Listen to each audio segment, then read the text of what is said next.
Mom was our church organist. She started us on violin, and then she wanted us also to do a wind instrument, so I did flute, my sister did clarinet.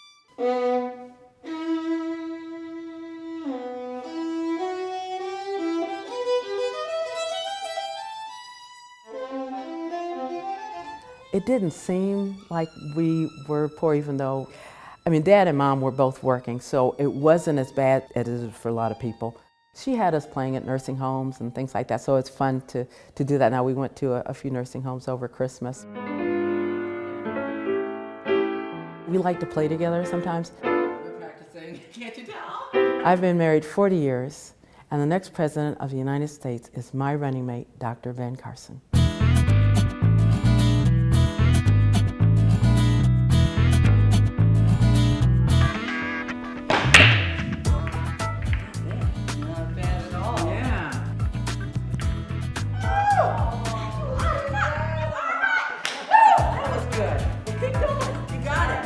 Oh my gosh, look at that.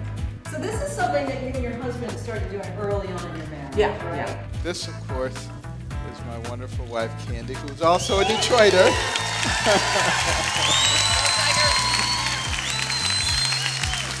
No, even though we were both from Detroit, we had to go to New Haven to meet each other. We both went to Yale. He and his roommate both had their heads squared on their shoulders. You know, that's where we first started being together on a regular basis at church. What was it about Ben Carson that made you decide this is the man I want to spend the rest of my life with? We kind of grew together. Going to church, the choir kind of loved me, and we just had a lot of good times. 40 years of marriage. You guys celebrated recently with 600 of your closest friends in New Hampshire. Of course. What's the secret? Is it truly the family that prays together stays together? That and communication. You know, if something's bothering you, say something. If you're not on the same page, you need to be. You know, because you're pulling the wagon together. You don't want to be pulling it in different directions. You know, he wasn't there a lot, but when he was there. If he had the time, he was with us. When he wasn't, he was saving lives.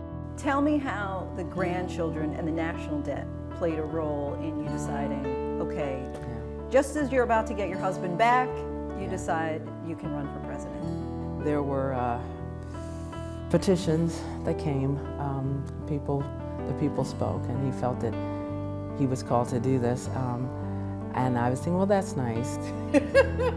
But, you know, it's just that it wasn't something I was looking forward to being a part of. But then when you look in those innocent faces, it's my grandchildren, yes, but they didn't ask to be born. They didn't ask to be saddled with this debt that we have. It's $18.5 trillion. But if you were to try to pay that off at a rate of $10 million a day, $10 million, every day, 365 days a year, $10 million, it would take you 5,000 years. We're the first generation in the history of this country to make it worse for the next one. So whatever you can do to change that. For those who say your husband was a phenomenal surgeon, but that doesn't necessarily prepare you to be president, what would you say to those critics?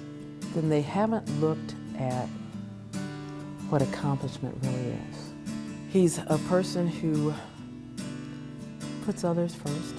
That's the real reason that I'm doing this. I'm concerned about the future of our children. And, you know, that's the basis of all the policies that I come up with, is making this the same kind of place that gave me the opportunities that I had. He was named one of 89 living legends a few years back by the Library of Congress. And he was given the highest honor in the land by President Bush, the Medal of Freedom. The United States honors Benjamin Carson for his skill, his vision, and his dedication to motivating others to strive for excellence. I think maybe what they want to say is, if someone's soft-spoken, that they can't lead. Just because you don't get upset at every little thing, I don't think that makes you a weak person. But people just assume that if you don't shout and jump up and gesticulate, that somehow you don't mean it. Tell me about where you learned and had your passion for education, your zeal from education. Take us back to your days growing up in Detroit, what your parents instilled in you? Well, there was no way you bring home less than a B. Because your mom was a teacher. Yes, and we corrected some of her papers when we were old enough. You do the best that you can because you want to be the best that you can be so you can help other people. A lot of people don't know your real name is not Candy. Right. Tell us about how you got the name Candy. Oh, yeah. Well, when I was little, I was a chubby kid. I liked candy.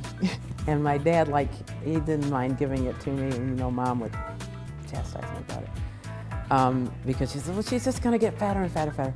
And I think he liked me chubby because it made me look younger, and then that makes him feel younger. So that's cool, because I still got to eat my candy, but I really love this stuff. So that I have a sweet tooth, yes. Does and anybody it's call easy. you Lucina, or? Candy's the name. Yeah. I go by Candy. Early on, there were a lot of comparisons between you and Michelle Obama. People called you the anti-Michelle Obama. Do you feel that those comparisons were even fair or warranted, or was it just racism? I didn't see them. I know they were out there, and to tell you the truth, I was a little busy when we were first campaigning, and it was interesting. And to tell you the truth, it does smack of racism some. What kind of first lady would you be? What would be one of your first missions? My focus is not on being first lady. We have a country to wake up. A lot of people just aren't aware of what's going on. That's not fair to the next generations. So let's do something. Let's turn it around before we can't turn it around anymore.